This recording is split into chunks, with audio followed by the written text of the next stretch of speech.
তারপর থেকে আমি বুঝতে পারি একটু একটু করে যে এই মানুষগুলো তো শুধু মানুষ না, এই মানুষগুলো আত্মার মানুষ। আমি ঝাল খাইতে পারি না।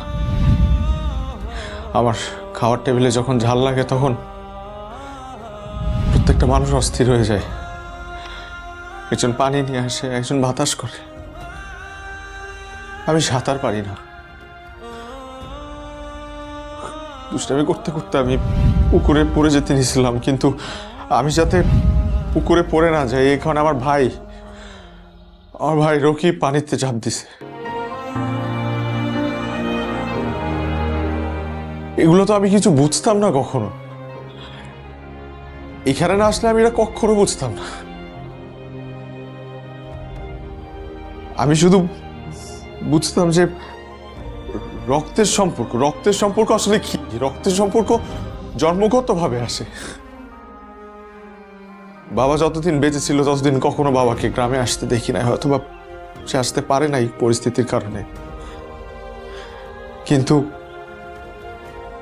বাবা মারা যাওয়ার আগে একটা জিনিস অনুরোধ করে গেছে, যাতে তার কবরটা এই গ্রামেই হয়।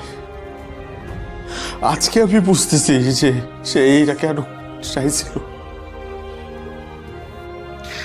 সে তার আপনজনদের পাশে থাকতে চাইছিল। সে চাইছিল তার কবরটা তার আত্মীয়দের মাঝে থাকে।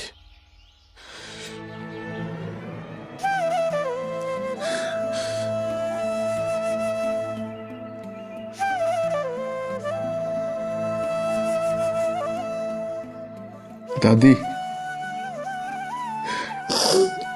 একটাবারও মুখ ফুটে দাদি বলার সাহস পাই নাই,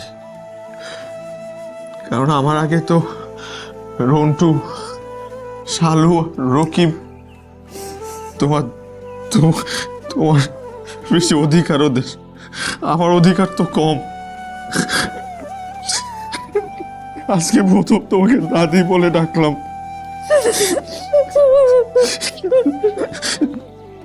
আমার কোনো সম্পত্তি লাগবে না চাচি, চাচা, আমি কিচ্ছু চাই না।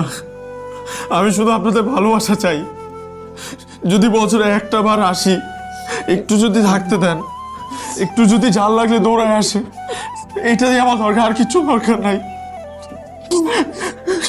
প্লিজ আমাদেরকে আর দূরে রাখবেন না, আমরা দূরে থাকতে চাই না।